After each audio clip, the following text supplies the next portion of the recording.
વિદ્યાર્થી મિત્રો, આજે ધોરણ 10માં વિષય ગુજરાતીનું પેપર લેવાયું હતું, એટલે કે દ્વિતીય વાર્ષિક પરીક્ષા માટેનું પેપર હતું. તો આપણે આ પેપરનું સોલ્યુશન કરીશું. વિભાગ એ, નીચેના જોડકા યોગ્ય રીતે જોડીને ફરીથી લખો. એ અને બી હતું. તો પ્રશ્ન 1, રેસનો ઘોડો, તો જવાબ આવશે બીમાં વર્ષા અડાલજા. પ્રશ્ન 2, ડાંગવાનો અને, તો આવશે જવાબ એ ચંદ્રકાંત પંડ્યા. પ્રશ્ન 3, ચોપડાની ઇન્દ્રજાળ, જવાબ આવશે ડી મહેન્દ્રસિંહ પરમાર. પ્રશ્ન 4, હિમાલયમાં એક સાહસ, તો જવાબ આવશે સી જવાહરલાલ નહેરુ. બ, નીચે આપેલા વિકલ્પોમાંથી યોગ્ય વિકલ્પ પસંદ કરી ખાલી જગ્યા પૂરો.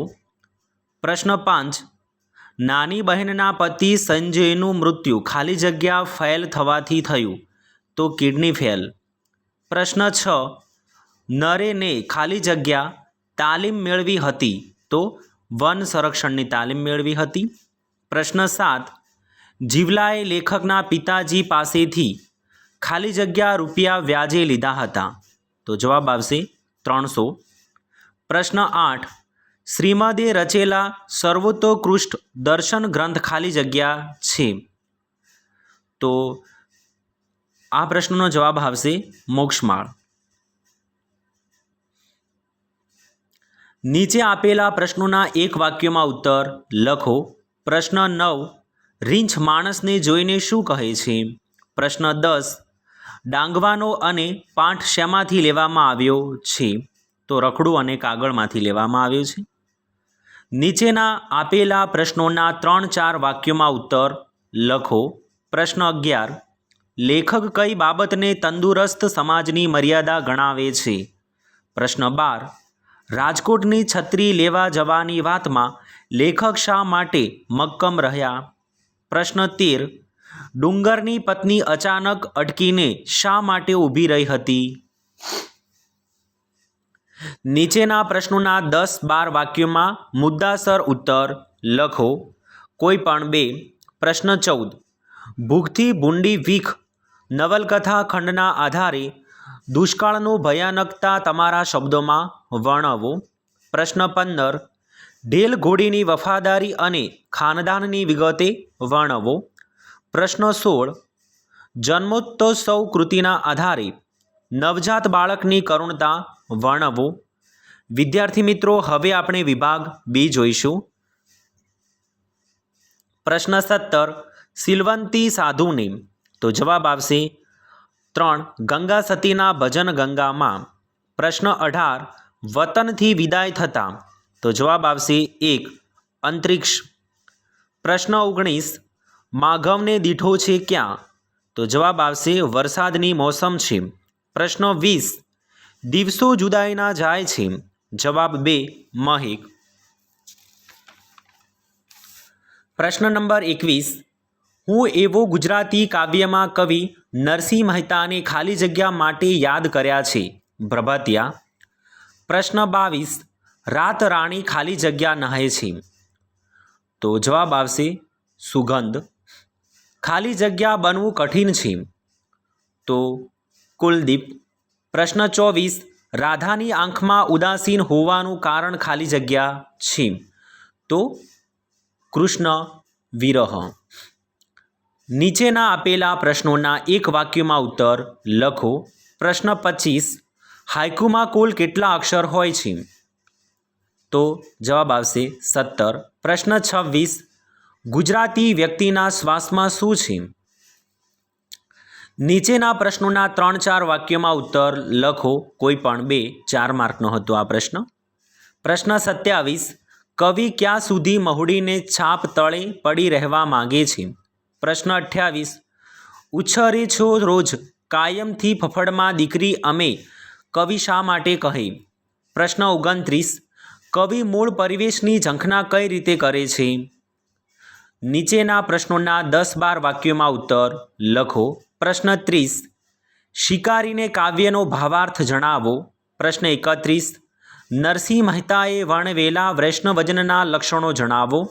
પ્રશ્ન 32 ચાંદલીઓ લોકગીતમાં આલેખાયેલા કુટુંબ જીવનના મધુર સંબંધનું વર્ણન કરો. વિભાગ સી, નીચેના વિકલ્પોમાંથી સાચો વિકલ્પ પસંદ કરી ઉત્તર લખો. પ્રશ્ન 33 નીચેના શબ્દોની સાચી જોડણી શોધીને લખો. પ્રશ્ન 1 સુરક્ષિત, તો જવાબ આવશે સુરક્ષિત. પ્રશ્ન 2 કાર્ડિયોગ્રામ, તો જવાબ આવશે કાર્ડિયોગ્રામ. પ્રશ્ન 34 વિરોધ પ્લસ આભાસ શબ્દની સાચી સંધિ જોડો, તો જવાબ આવશે વિરોધાભાસ. પ્રશ્ન 35 આગગાડી શબ્દનો સમાસ ઓળખાવો, તો જવાબ આવશે મધ્યમ પદ લોપી. પ્રશ્ન 36 બંને શબ્દોના જોડણી ભેદ થતો અર્થભેદ જણાવો. પાણી તો નીર અને પાણી તો હાથી.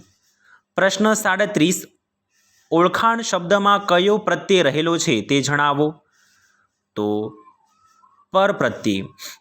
પ્રશ્ન 38 સમાનાર્થી શબ્દ શોધીને લખો. કૂપ તો કૂવો, વિક્રમ તો જીત. પ્રશ્ન 39 આત્મા ઘી જેવો મૂલ્યવાન છે, વાક્યમાં અલંકાર પ્રકાર જણાવો, તો ઉપમા અલંકાર છે, જેવો શબ્દ કારણે ઉપમા અલંકાર આવશે. પ્રશ્ન 40 રાધા સંજ્ઞાનો આપેલા વિકલ્પોમાંથી સાચો પ્રકાર જણાવો, તો વ્યક્તિવાચક. નીચેના પ્રશ્નોના માગ્યા મુજબ જવાબ લખો.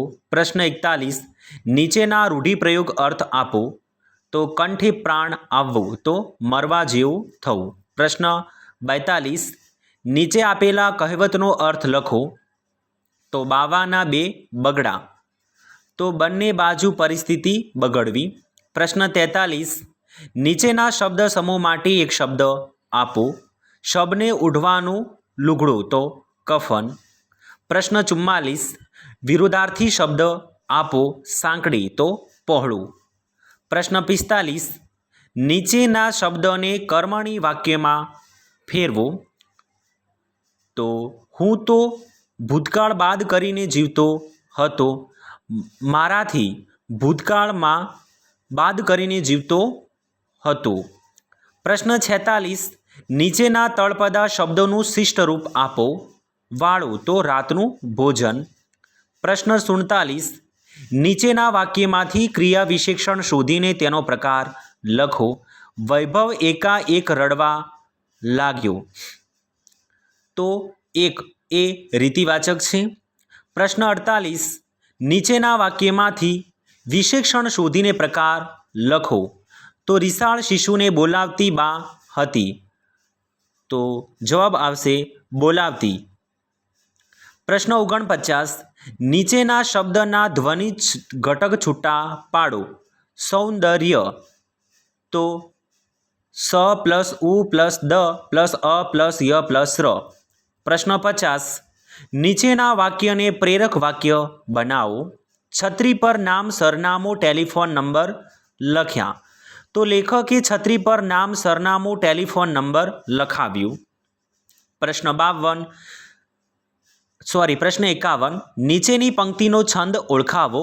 જ્યાં જ્યાં નજર મારી ઠરે, યાદ ભરી ત્યાં આપની. મંદાક્રાંતા છંદ આવશે. પ્રશ્ન 52 શિખરણી છંદનું બંધારણ જણાવો. તો યમન સભલગા વો 17 અક્ષરનું શિખરણી છંદ હોય છે. વિદ્યાર્થી મિત્રો, હવે આપણે વિભાગ ડી જોઈશું. અર્થ વિસ્તાર કરો. ઊંચી નીચી ફર્યા કરે જીવનની ઘટમાળા, ભરતી તેને ઓઠ છે ઓઠ પછી જુવાળ. એટલે 2 અર્થ વિસ્તાર હતા, એમાંથી કોઈ પણ એક લખવાનો હતો. પ્રશ્ન 54 તમારી શાળામાં યોજાયેલ વૃક્ષારોપણ દિનની ઉજવણી અહેવાલ આશરે 100 શબ્દમાં લખો. પ્રશ્ન 55 નીચે આપેલા ગદખંડનો ત્રીજા ભાગનો સંક્ષેપ કરી યોગ શીર્ષક આપો. તો પ્રશ્ન નંબર 56 ગમે તે એક વિષય પર આશરે 250 શબ્દોમાં નિબંધ લખો. એમાં પહેલો નિબંધ હતો કે પ્રવાસનું જીવન ઘડતરમાં મહત્ત્વ. નીચે મુદ્દા આપેલા હતા, મુદ્દાનો સહારો લઈ જીવનનું ઘડતર વિશે એક નિબંધ લખવાનો હતો. એના અથવામાં એક બીજો પ્રશ્ન હતો કે દીકરી ઘરની દીવડી, જે પ્રશ્ન નીચે જે મુદ્દા હતા એ મુદ્દાનો સહારો લઈ અને આ નિબંધ લખવાનું હતું અને એના અથવામાં એક ત્રીજો નિબંધ હતો કે પુરુષાર્થ એ જ પ્રારંભતા. નીચે મુદ્દા આપેલા હતા, મુદ્દાના સહારે આ નિબંધ લખવાનો હતો. તો વિદ્યાર્થી મિત્રો, આપણે આ સંપૂર્ણપણે સોલ્યુશન કર્યું છે તે તમારે જોઈ લેવું